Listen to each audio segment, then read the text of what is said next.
All right, we are live, and my good friend here, Barry, is having a little technical difficulties. It happens.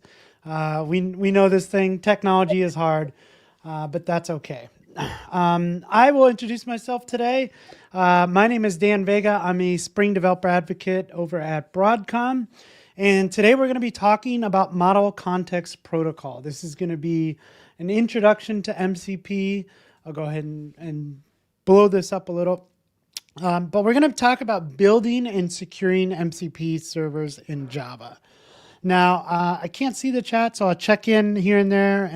If Barry gets his mic back, then we can chime in and go ahead and ask questions. But I will get to questions as soon as I can. Okay, so if you want to learn a little bit more about me, you can head over to danvega.dev. I am, of course, a Java champion. I've been doing this a long time, currently a Spring Developer Advocate. I have been a Spring and Java advocate long before anyone was paying me to do so. So I'm really, really excited to be here, excited to be a part of the Java Champions program. And this is my first Java Champions conference. So I am now an author with my good friend Nate Shuda. We have a book out called The Fundamentals of Software Engineering. People online are telling us that you do not need to take a look at the fundamentals anymore because of all these fancy tools we have. I disagree with that wholeheartedly. I think it's time to double down on some of the fundamentals. So I want to start here with this tweet from Andre Karpathy. If you don't know who Andre is, he is a very, very intelligent, brilliant engineer. And I won't go through this entire tweet, but I do want to hit on a couple things. And I'm doing this because I feel like we all are in this boat. And if someone as brilliant as Andre, who is one of the founding members of OpenAI, who worked at Tesla, if he's having these thoughts, I guarantee you a lot of us are having these thoughts. And it says, I have the sense that I could be 10 times more powerful if I just properly string together what has become available over the last year, and failure to claim the boost feels decidedly like a skill issue. There's this new programmable layer of abstraction to master, in addition to the usual layers below, like the fundamentals of software engineering, that involve agents, subagents, prompts, context, memory, modes, permissions, tools, plugins, skills, hooks, MCP, LSP, slash commands, workflows. You get the idea. Clearly, some powerful alien tool was handed around, except it doesn't come with a manual. And everyone just has to figure out how to hold it and operate it, while the resulting magnitude 9 earthquake is rocking our profession. Roll up your sleeves, try not to fall behind. Again, I get to play with a lot of this stuff all the time, and I still feel behind. So if you have some of those same feelings, it's okay. We're all in this together. There is a lot to learn. You can't learn everything at once. But what I will say is when people start talking about something enough, it usually bubbles to the top, right?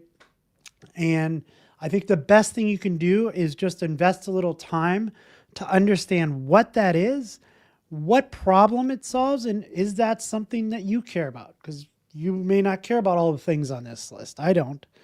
And so that's what we're going to do today. We're going to talk about MCP. We're going to talk about what it is, what problem it solves, and then we'll see how to build some MCP servers in Java in Spring. All right. So MCP, this is a protocol that was released by Anthropic in November of 2024. So we're only about a year old. Now, it was released by Anthropic. It is not just for Anthropic's models. You can use MCP servers with whatever clients support MCP, but they are not model specific. You can use them with OpenAI, with Google, whatever model supports the protocol. So that is the big word here, protocol, right? This is a protocol that defines how we talk to AI models in a consistent, structured way so that we don't have to reinvent the wheel every time we talk to some model. We have a protocol. I love protocols. I love standards because it means that we don't have to kind of reinvent wheels and start from scratch every time we do something, right? This has since been donated to the Linux Foundation, so great foundation behind this. and a whole bunch of really great people working on this. And if you haven't noticed, if you haven't heard the noise rise to the top, MCP has been all the rage over the last year, and rightfully so. It does solve a real problem, and we'll talk through that today. So that is the Model Context Protocol. The whole point of this, the whole motivation behind this is we have a standardized protocol to deliver context to the models. Models are only as good as the data they have, whether it's something they were trained on or some context that we give it. And so that's what we're doing here today. So again, problem statement. For all of the good that comes with large language models, there are limitations. And I think if we start to understand what those limitations are, we can point the right tool at them to fix them, right? So let's talk about some of those limitations. Hey, models hallucinate. They don't want to. They aren't trying to trick you, but they invent facts. They invent APIs, and they have total confidence that they are correct because this is the data that they are trained on. So sometimes you will get answers that confidently seem like the right one, and they are not. And I'm sure you've all run across this before. We also have this idea of stale data, right? All of these models are trained up to a certain date. This means that if you ask it what's tomorrow's date or what is the current weather, the model itself cannot answer that query. Now, we need to make a distinction between the model and some of these products that sit on top of these models, right? So if you use something like ChatGPT and you ask it what tomorrow's date is, the model that you're talking to, in one case, maybe GPT 5.2, does not know the answer. But you'll see some things going on in the product and, oh, I'm going to search the web or I'm going to get some other resources, right? It has tools to go find that answer. The products do, but not the models. There is bias and safety, right? It will output stereotypes, toxic language, or policy violations, right? It's trained on the internet. And I don't know if you've been to Reddit lately, but it's not the most safe place in the world. There's some toxic language there, right? It's trained on the internet, so there will be some bias and safety. There might be domain gaps. When you have a specific domain where you need like specific niche jargon, it might use generic wording. And so we need to like fill in some of those domain gaps. There's this idea of a context window, which we'll talk more about today.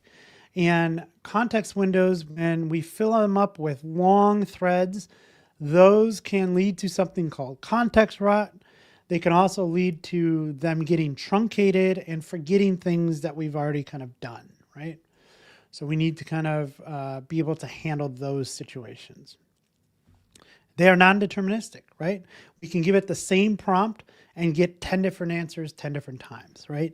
This leads to flaky tests and some review churn. Privacy and security. If we have proprietary data or personal identifiable information, this text could leave our trusted boundary, and that's something we don't want. When it comes to cost, we could have high token chains. This can really affect budgets, can lead to slow user experience. And finally, weak reasoning. When we have large multi-step calculations or logical deductions, these can often fail. So this isn't all of them. This is just some of the things I'm highlighting. But again, if you know what some of the limitations are, like some of these, then we can start to think about solutions on how we can combat some of these. I like to say LLMs are like super smart interns, right? They can draft entire design docs in seconds, but they will also confidently tell you the Eiffel Tower was finished in 1875. It wasn't, it was 1889. They're also super confident, as I've said. How many times have you used some type of large language model to work on some code, and it writes some code and it uses some API that you're pretty familiar with the API, and it's very confident that this is the method you should call. And you're like, I know this API, that doesn't exist. And so you have to say, hey, that method doesn't exist. Oh, you're absolutely correct. Let me go find the real API that we need to use, right? So if we know the limitations, what are some tools that we can use to kind of fix some of these limitations? So there's this idea of prompt guarding. So you can use like a system message to control the overall context of a conversation. You can also put some rules on that. So the example I often give is, what if I was like Acme Bank and I had this chatbot on my website? I wouldn't want anyone to come there and just start asking general chat questions, right? Like, what are the top 10 pop albums of all time? Those are not inquiries I want to be able to respond to, right? So you can put some guards on there basically saying, hey, you are an assistant for Acme Bank. You can only answer questions related to banking, whatever questions we want answered, right? So that's kind of one tool that we can use. Another is this thing called prompt stuffing. So we have this context window, we ask a message, we can basically insert some text. Now you wouldn't want to do this with like 1,000-page PDF, but if you had like a privacy policy and it wasn't that long, you can just go ahead and append it to the message that is getting sent off to the large language model. Now with something much larger, you don't want to do this every time because you're paying in tokens, which we'll cover today. So you might use some other strategy like retrieval augmented generation. If you didn't get a chance to catch Thomas Vitale's wonderful presentation this morning, I suggest go back and watch the replay of that.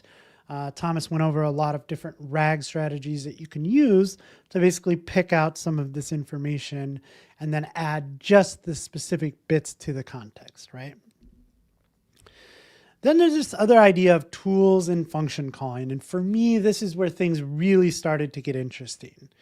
You can let the model invoke some code or call some API or talk to some database to get real-time data, to do calculations, to perform some business logic. And we'll dive into that today. That really is kind of the foundation for some of the things we'll do in building MCP servers. And then finally, the next level is the MCP itself, the MCP server. We can package a lot of those tools and put them into reusable versioned endpoints that basically any client that supports the protocol can share. So let's talk about tools and function really quick because they're pretty important.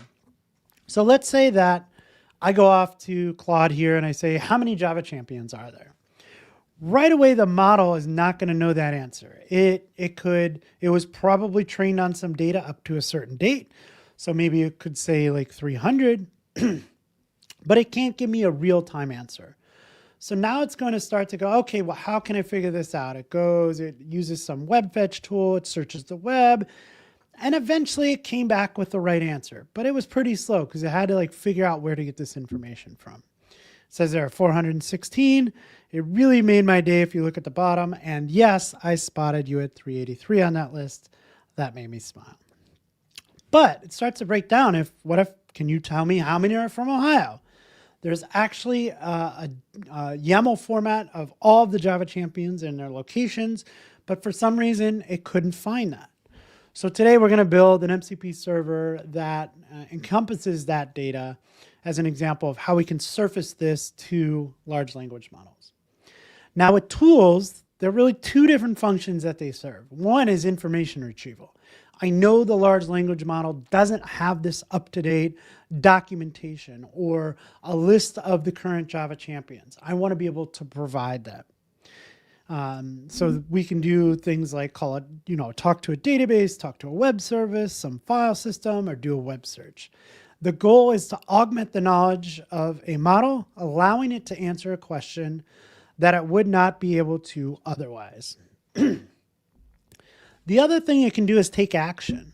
So in a system, we could do things like send an email, craft a new record in a database, submit a form, or trigger some kind of workflow. The goal here is to automate tasks that would otherwise require a human intervention or explicit programming to say, do this, then this, then this, right? The way that we do this in Spring AI is we define an annotation called tool. And I'll talk about why Spring kind of comes into this in a little bit, but just as an abstraction, you can kind of get the idea here. we define it at tool annotation, and the description becomes very important. So the description here says, I can get the current date and time in the user's time zone. Now the way this works, and this isn't specific to like Spring, but although this diagram is, but what happens with the idea of tools in large language model is you send off a request, and part of this request could have the user message, the system message. It also includes a thing called a tool definition. And the tool definition has a name, a description, and an input schema. So let's say that we asked, what is tomorrow's date? We send this request off to the model. The model thinks about it for a second and goes, well, I can't get real-time information. So I can't answer that question because I don't know what today's date is. But I see you have a list of tool definitions. Let me look through there, parse the descriptions. Do any of these help me? Oh, that description says I can get the current date and time in the user's local time zone. That is actually going to help me out. So it sends a request back to you. You invoke this code in Java that will return some, in this case, a string.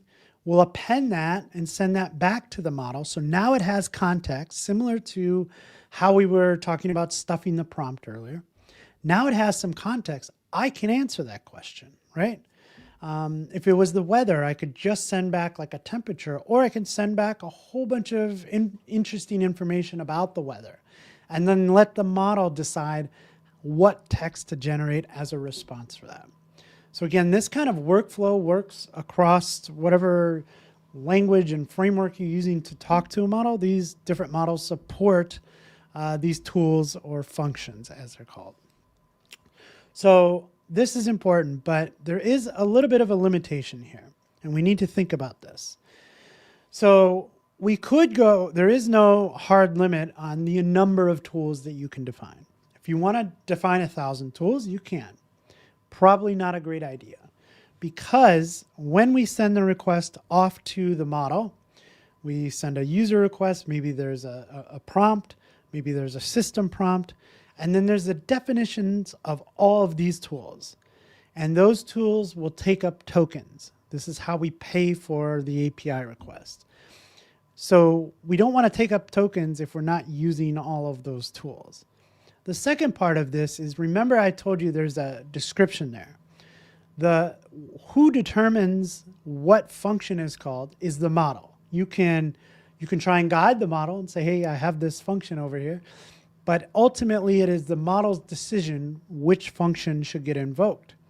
And it's based on that description. So if you had 1,000 tools in there, some of those descriptions are probably going to be close to each other, right?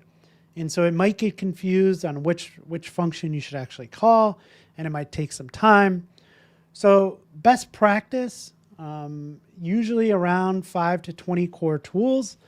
It really depends. This is getting better and better, but we'll talk about some solutions that are going on in the industry right now, especially when it comes to like MCP servers. Okay, before we get into MCP, I just want to level set on this because, again, it comes back to what we were just talking about with tool definitions and tokens and LLM pricing. So API pricing, when you're working with LLMs, is different than the products like ChatGPT, right? When you go off and look at the pricing for like GPT-5, you can see that it's $1.25 for 1 million tokens in and $10 for 1 million tokens out. That $10 is actually pretty expensive, right? But then the question is, what is a token? So there is a tokenizer. OpenAI has a tokenizer. There are other ways out there to kind of visualize tokens. But this allows you to put some text in and then see what the token is. You can see it color-coded down there. It's not quite a word. It's roughly 3/4 of a word. So 100 tokens is 75 word-ish. But it's always not a word. You can see like the has a space in it. Groovy there is like split up. So there's ways that we kind of break these down into tokens. And if you look at the token IDs over on the right, that's really what the model sees. So the model sees all of these token IDs. This is important because this is how we are paying for it, but it also relates to something called the context window. So the context window in a vertical format, you can think of Like when you're on ChatGPT and you send a prompt, the system sends a prompt back, you send another one, they send another one. These are all things that are contributing to the context window. And this context window has a fixed size. So for some of the models we use, there are 200,000 tokens. Google has some that are 1 in 2 million tokens in context window size. But all of these things, including tools, contribute to this context window. And so when you're picking a large language model, this isn't the only factor, but this is one of the factors, right? Like how much am I paying for it? What is the context window size? And I say all of that to say context window is something you need to pay attention to, especially when you're like using coding tools or building this into, integrating into your application, because there's this idea of context rot. As we fill up the context window, performance starts to go down, right? So that's why if you're using coding tools and you get to like 80%, you usually kind of clear that context out and start fresh. I would advise doing the same thing if you're in something like ChatGPT. Don't just keep one long running text or chat, right? Because you're going to fill up those context windows and performance will go down from there. There are some really great papers on this if you want to dig into how this works. There's some interesting things out there about how this works. So a lot of the things that you'll see coming out recently and into this year around MCPs, around coding tools, is all about preserving that context window and doing the best we can with it. Hey, Dan, can you hear me? Claude Code. If you go into Claude Code and hit /context, you'll see some interesting information about what's in the context. So you can see I have 47,000 of 200,000 tokens. I'm already at 24%. And I haven't even started a prompt chat. And that's because in this specific case, I loaded a bunch of MCP servers. So you see the MCP tools there is almost 23,000 tokens, taking up almost 12% of my context. Now, there are two sides of this. One, probably only use the MCP servers that you need within that context, right? But there are also some things some companies like Anthropic are doing to solve this problem. So we have this advanced tool use on the Claude developer platform. Now in Claude Code, when you go over 10%, it'll basically drop down to a tool search so that it doesn't eat up all of that context before you even initiate a prompt.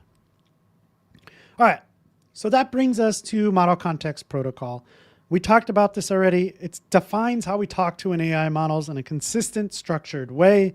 The motivation behind this is models are only as good as the context you provide them. Some benefits of MCP, they're modular. This lets the AI app stay light while still being deeply aware of everything in your environment, at least everything that you want to make it aware of. Reusable. Once you write an MCP server, it can now serve any app that supports the MCP protocol, and more clients are supporting MCP these days. Language agnostic. It works across programming languages. You don't need to understand that language to use an MCP server. I have a bunch of MCP servers on my system that are in Java, in Python, in Node. I don't necessarily know how some of them work, but that's okay, right?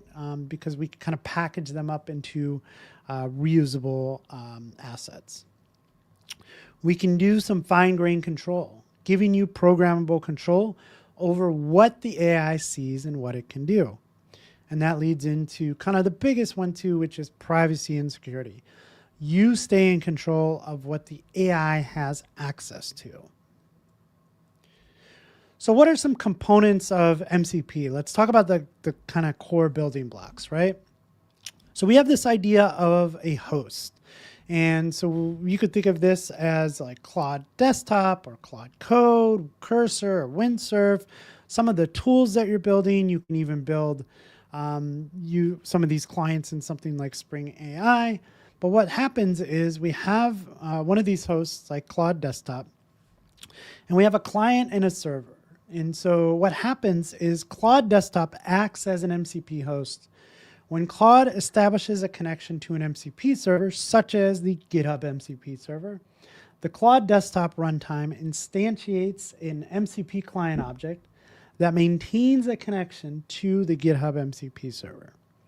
So when you hear those terms, this is kind of how it's working. One of the biggest questions I get is, how is an MCP server different than an API? Why don't I just use an API, Dan? Why do I gotta like reinvent the wheel somehow, creating this new thing called an MCP server?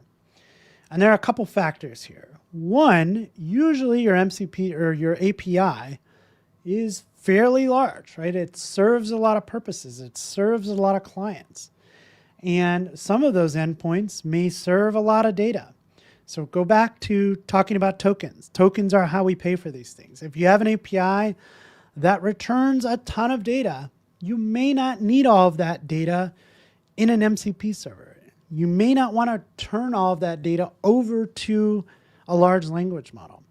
And so if you're not, you really want to start fresh, start with an MCP server and understand what information you want to expose to a large language model. From an MCP standpoint, this is provider agnostic too. What we're talking about here is basically it wraps OpenAI, Claude, Mistral, Google, whatever it is, in one common format. And the core value proposition here is that MCP transforms your AI integrations from provider-specific implementation details into a standardized interchangeable service layer. I like to say APIs are for systems, MCPs are for LLMs. Okay, now how is this different than tool use, Dan? Because you just talked to me about tools. Tools can get more information. Tools can perform some actions, right? So I'm going to give you a little bit of a contrived example. It's not too contrived because I have an actual project out here on this, which I'll mention. But I started down the path of like, okay, I want to build this service called Dan Vega as a service. And why would I do that? Again, if you go talk to a large language model and say, what is Dan Vega's latest video on YouTube? Maybe it has been trained on some of that information, but it cannot get access to what are the latest YouTube videos, right? So maybe it comes back with, I'm unable to provide real-time updates. So now thinking about this, I couldn't create an app. So again, AI is just another integration layer. So if I'm in a Java app, if I'm in a Spring app, I'm just integrating AI into my application, right? I could write something in Java and Spring AI that uses a tool that uses the YouTube API to go ahead and fetch information about my channel and surface that. The problem becomes, okay, what if I also want to surface some information about my newsletter or my blog? I can do that in my app too. But now it's just integrated into my app. If I want to use that same functionality in another application, or I want one of these clients like Claude Code to be able to access that information, I have no way to do that. And so what we're doing here is we're taking those tools, we're taking that functionality, and we're wrapping it up into a modular, reusable server that can be used by any client that supports the MCP protocol. Okay? So let's start with primitives. Primitives probably the most important concept within MCP to understand, because we've talked about tools a lot, but tools are not the only primitive that MCP defines. And really they define what clients and servers can offer each other. They talk about the types of contextual information that can be shared with an AI.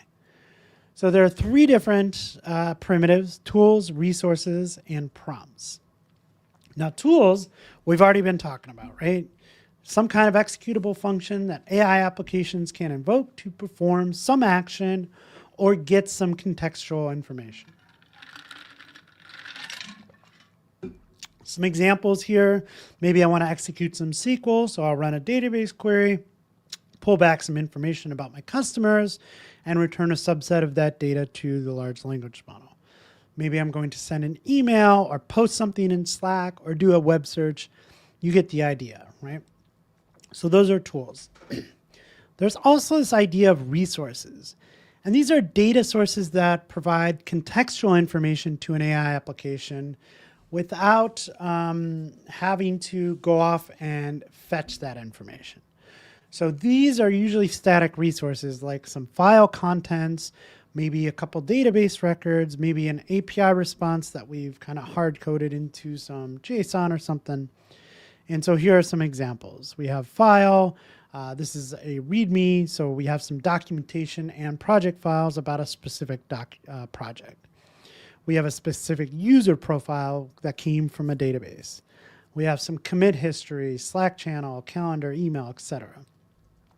So these are resources. And finally, prompts. These are reusable templates that we can use to interact with large language models. So think about it from a perspective of like, okay, you go off and you craft this like really good prompt that is going to get you all of the information out of whatever system you're using. What if your users who are using your MCP server also have similar queries? They could write out these long, detailed prompts themselves, or you could provide them these prompts so they can select them from the client and automatically run it. I know a bunch of dev teams that are using this just in their workflows to say, here's our MCP server for how we build out this GraphQL API. Here are some prompts on structured ways that we do that. So if you ever want to get a prompt, you can go ahead and just select one. See some other examples here. Hey, I want to do some content moderation. I want to summarize a meeting. I want to review some code. We can create some prompts within our MCP server and basically publish them to our users. The important part to think about here with primitives is the interaction model. When it comes to prompts, these are user-driven. The user is going to select the prompt, execute it, and that is added to the context window. When it comes to resources, it's really application-driven. And when it comes to tools, this is model-driven. The model will select which tool we should use. Okay, so that's primitives. We understand like hosts and clients and servers and primitives. There's this other idea of transports.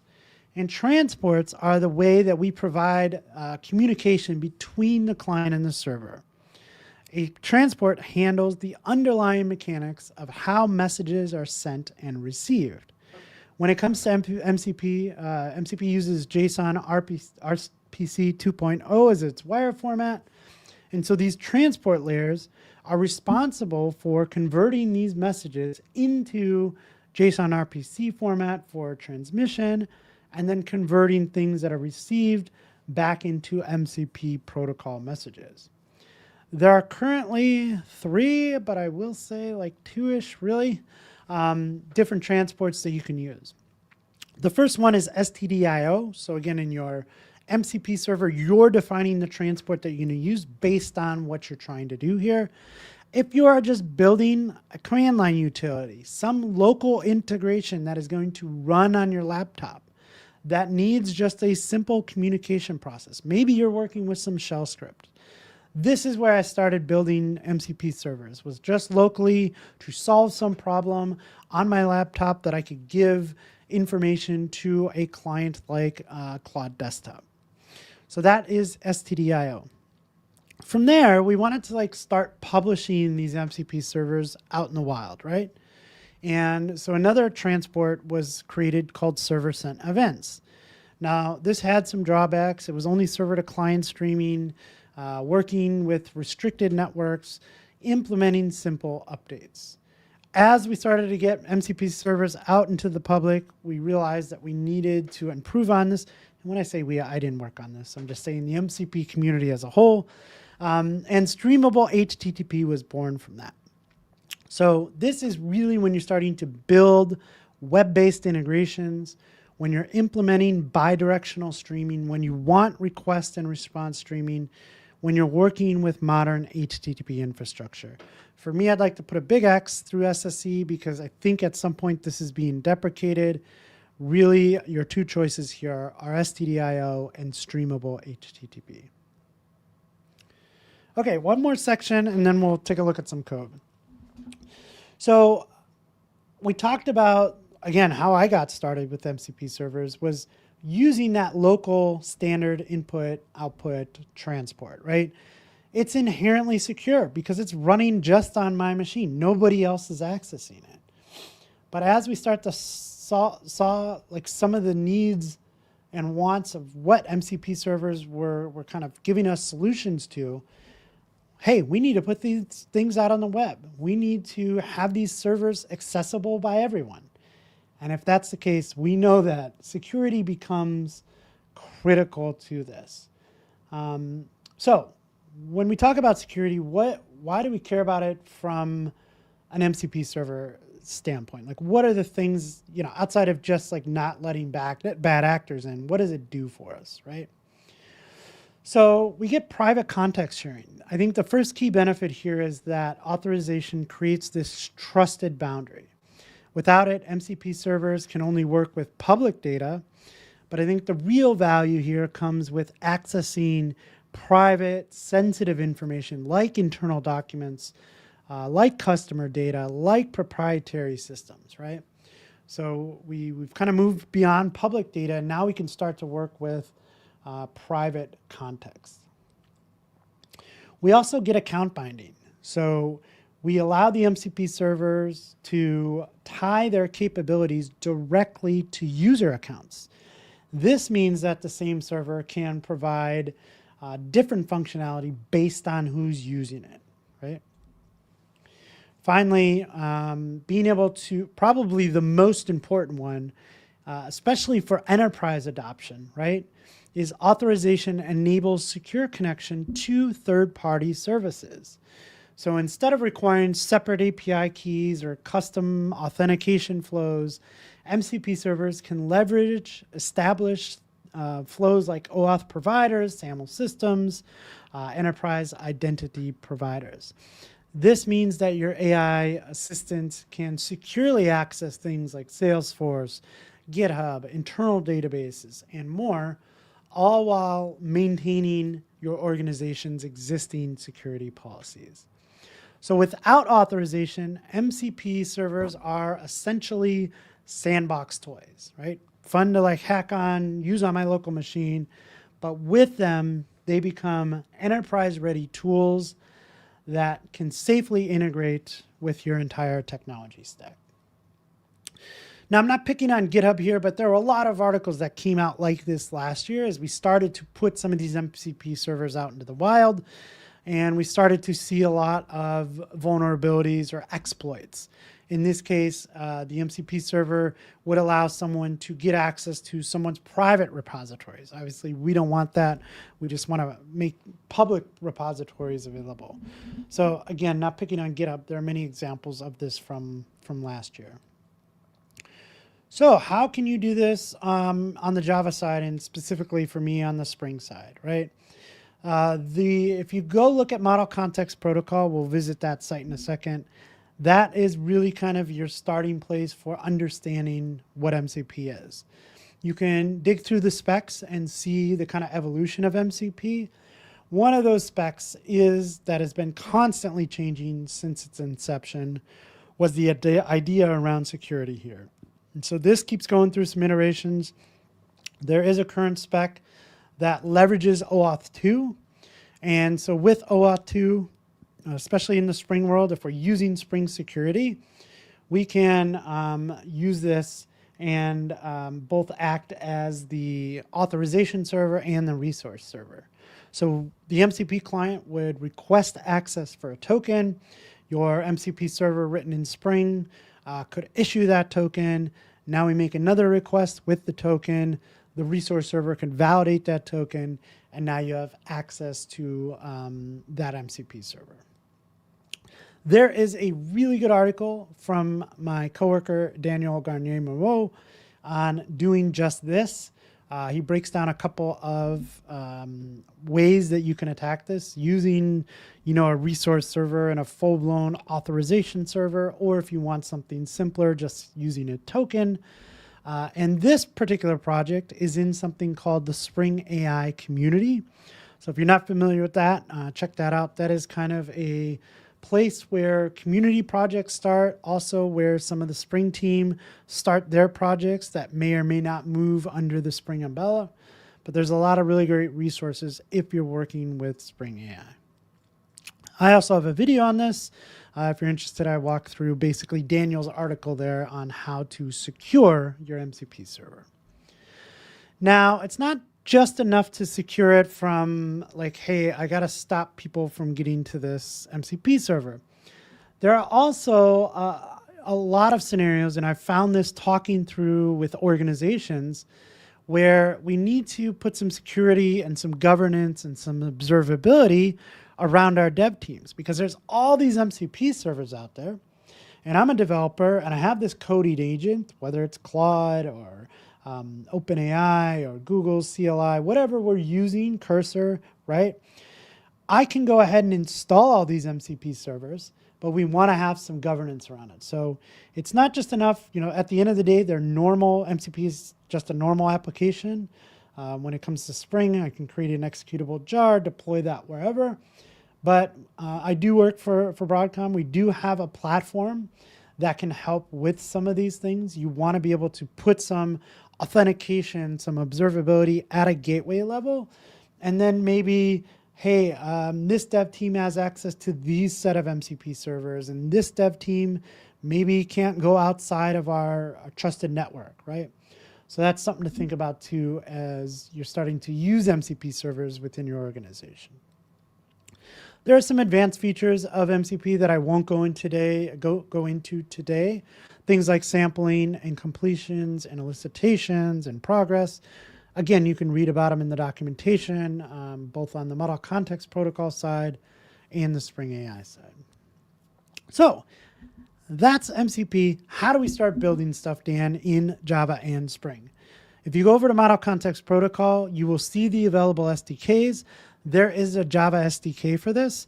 This was donated to Anthropic and now the Linux Foundation by the Spring AI team, but it's not just Spring specific. If you aren't using Spring and you want to create an MCP server in just Java, you can use this SDK for this. I'll use an example of Spring today. So if you go over to start.spring.io and you pick something like a web app, because I need some web dependencies, under the dependencies, you can type MCP. There's an MCP client. There's an MCP server. Just pick an MCP server, and that will give you what you need to get up and running. What I love about this is we're not reinventing the wheel here. We have the same Spring programming model with just some additional MCP APIs for things like tools and prompts and resources. Now, we saw that at tool annotation earlier.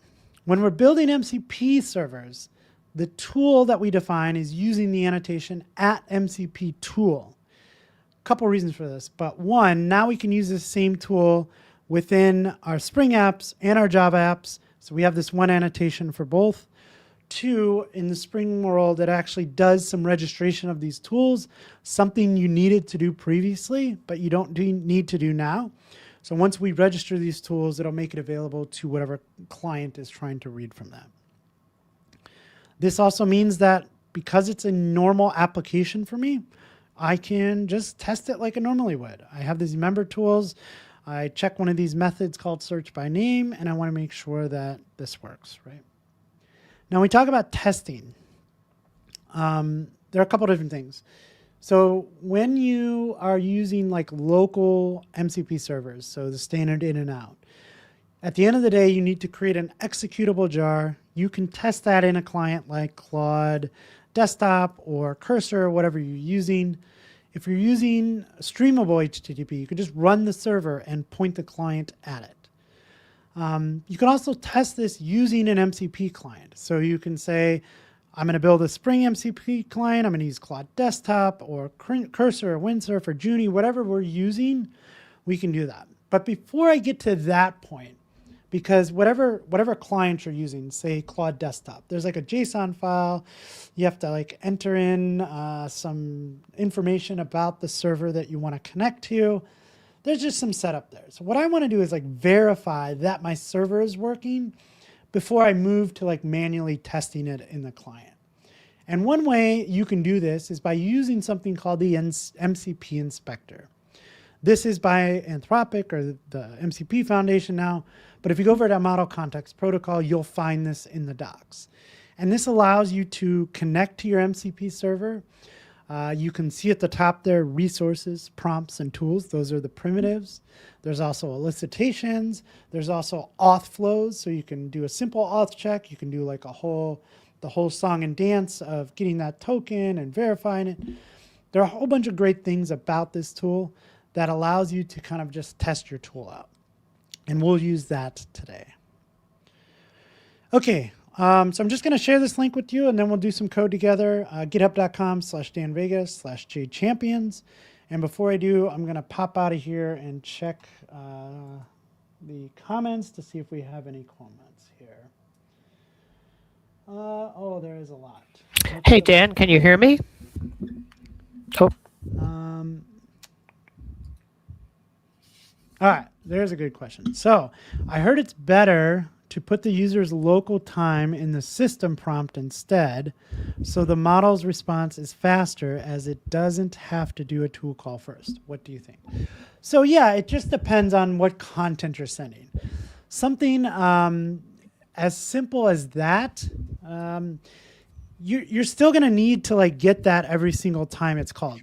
A lot of the advantages of putting stuff in the system prompt is, I don't know if you remember back to my API slide, there was like 3 pricing tiers, one for input, one for output, and one for cache. And so a lot of the time, system prompts are like overall context of what we're trying to do.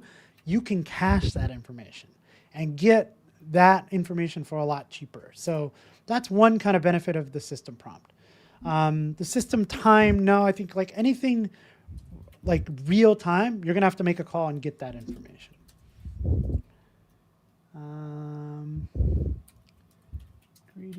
Greetings, just checking here. Funny joke about standards, love that. Oh, another one, cool. Some general purpose models have to seem to have very current info. Are they getting it on the fly with MCP? If so, how can they possibly have it? So again, if you go over to like something like ChatGPT, what is the current stock price of Apple, right? Here are the different models I can choose from. I'm using GPT 5.2. When I hit enter, it does not have that information, right? The model itself was not trained on that information. You saw that quick thing that said searching the web. It has access to a tool to go fetch some information from the web. So in this case, no, it probably wasn't using an MCP server. It was using just a web fetch to go out and get this information. But you can put MCP servers in here and kind of add some information to this, which I'll show you in a second. Okay, so I'm going to, again, Model Context Protocol, good place to start. The Spring AI reference docs, if you're building Spring apps, there's some good information in here on MCP servers. So the problem was, if I go off to like ChatGPT and ask about Java Champions, it's got to do some like searching. I want to provide that information to it right away, right? So I can build an MCP server. I can go over here and I could say, oh, here are the members. We actually provide the members in a YAML format. So when I go off and I say, hey, I'm going to build an MCP server. So I can choose a version here and say MCP server. And that is what I need, the kind of infrastructure to start building an MCP server. In that repo that I shared with you over on GitHub, there is a main branch with all the final code. There's also a start here branch, and that's what I'm working off of here, right? So if we look at the POM, I am using JDK 25.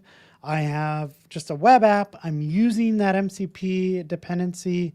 I also brought in Jackson because I'm going to read that YAML in here in this app. And really, that's all there is to it. From a configuration standpoint, I set up some information about my server. So what is the name of my server? What is the version? Also, the protocol. So this can be SSE, streamable, or stateless. Stateless, kind of like streamable when I showed you that transport, just a slightly different, but it's not a standard in and out. So we're not using a local. This is one that's going to run on a server that I can put out in the public. I'm saying this is going to run on 8080. And that's kind of my configuration for this project. I have downloaded that YAML file that includes all of the Java champions, and I want to read that information in. So we can't type all this information together, but I can kind of go in here and say, hey, I have a member loader. I have some live templates here. And if we have a member loader, basically we're reading from that Java champions YAML file. We're loading it in, and we're going to create a list of members. So a member for me is just going to be a record. Well, it's actually going to be a couple of records, but JC member. And all we're doing here is mimicking that YAML file. So we have things like name and country. Country has like nomination, birth, etc. We have socials, which could have a list of socials. So we have this idea of a member, and we have a way to load the members. Did I make this a component? Yes. Okay. So now what I want to do is I want to create a class which is going to expose that tool. Remember, we talked about tools. Like I want to expose a tool as part of this MCP server. So for me, again, this is the same in Java, maybe just a little bit more because we have a little bit more of an abstraction in Spring. But what I'm writing here is something called member tools, right? And this is a class. So I'm going to mark this with that component. I'm going to bring in that member loader so that I can use that. Add constructor. And now I'm going to define one of the tools that I want to use. So I give it a name, and I say Java champions list. And then I give it a description, and I say, I will list out all of the current Java champions, right? So the description is important because we're telling the large language model what functionality this tool can provide. And so from there, all I'm going to do is write a normal method that would return all of these. So I might say list of members, find all, and all I'm doing is using that member loader to go ahead and load all the members, right? What did we have here? Sure. Okay, so now that's really all I need to define an MCP server. I've defined one tool. Now we're reading from some data that is local, right? It's in a YAML file, but you can think of this as these tools can do anything. It can reach out to some database. It can talk to some other API. It can provide functionality, send me an email when a new Java champion gets added, whatever the case may be. But we're just starting off simple here and defining a single tool that we want to expose. So I want to see if I can go ahead and run this application. So this is just the normal server that we've started on port 8081. So this just runs as a server. Now what I want to do before I take this into any kind of client, right, I want to use that MCP inspector tool. So if you were to go back to the documentation and look at MCP inspector, hey, how do you run this? You can run this using npx and run the model context protocol inspector. So that's exactly what I'm going to do. I'm going to come down to a command line and say at model context protocol and inspector. So this is going to launch that tool that I just showed you. And we get here. And now we can do, now we pick the transport type, right? Like what type of MCP server did we build? Did we build a local integration with standard in and out? Are we using SSE? Are we using streamable HTTP? In my case, I am. It is running on localhost 8081. And the protocol defines that that endpoint should be /MCP. If you had authentication in place, you can do authentication here. Again, you can do like simple ones where I just have a key. You can do the whole OAuth 2 flow if you want to test that out. Again, just a really great tool to kind of do all this from, right? So once you connect to that server, that connection worked. You can see down here, we see the initialize, we see the capabilities that the server sent back. Hey, it has prompts, it has resources, it has tools. Here's the server name. That was just the configuration that we added. If you go into tools, we've defined one tool, right? So we can say list tools. There's our Java champions list. Now I can go ahead and run that tool, and it's going to bring back all of the Java champions. So our first tool worked. Now, if you remember, I probably would not do this because we're returning all of the Java champions every single time, right? That may not make a lot of sense because now we're sending back every single Java champion, and that could eat up a lot of tokens quick. So in the final project, I have a lot more examples if you want to take a look at. But usually what I end up doing is like, what is my MCP server trying to do, right? So in here, I have a bunch more tools.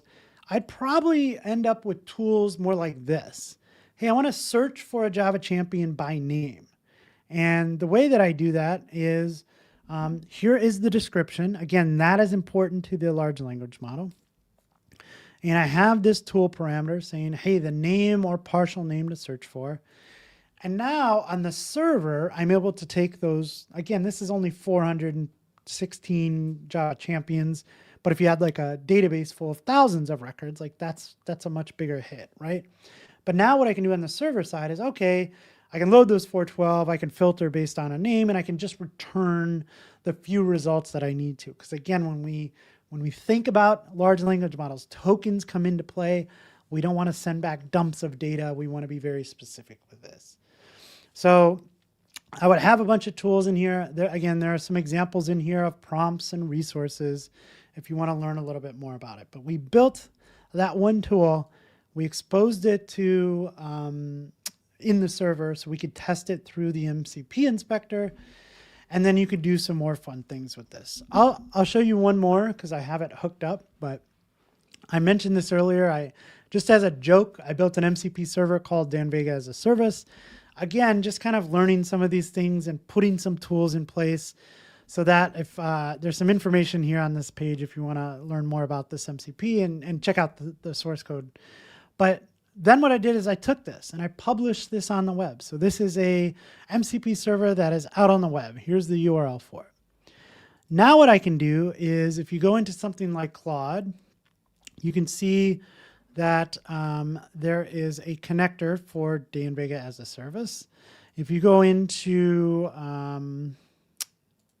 ChatGPT, I also have hooked this up to here. So again, because it's this protocol, I can use it in all these different clients like all over the place. I have an MCP server called Dan Vega as a service. But what that allows me to do is I can say, can you tell me Dan Vega's last 3 videos on YouTube, right? Again, before, it wouldn't have known this. It would have went out and searched. It's actually not really great at pulling information from YouTube because it's got to like parse some things. But because I've provided that context, it was easily and quickly able to answer that query. So, and again, that's a silly example, but think about this in the enterprise, at your work, things that you're kind of doing to provide context. All right, enough of me kind of rambling on. Let me see if there's any more questions in here. Why is GC members list a tool and not a resource? It could be a resource. Yeah, it could be because it's a static list. But then I have to like constantly, update it in a real application. Like I would probably read from that URL, or if there was an API, I'd pull that all the time within the app, within the server.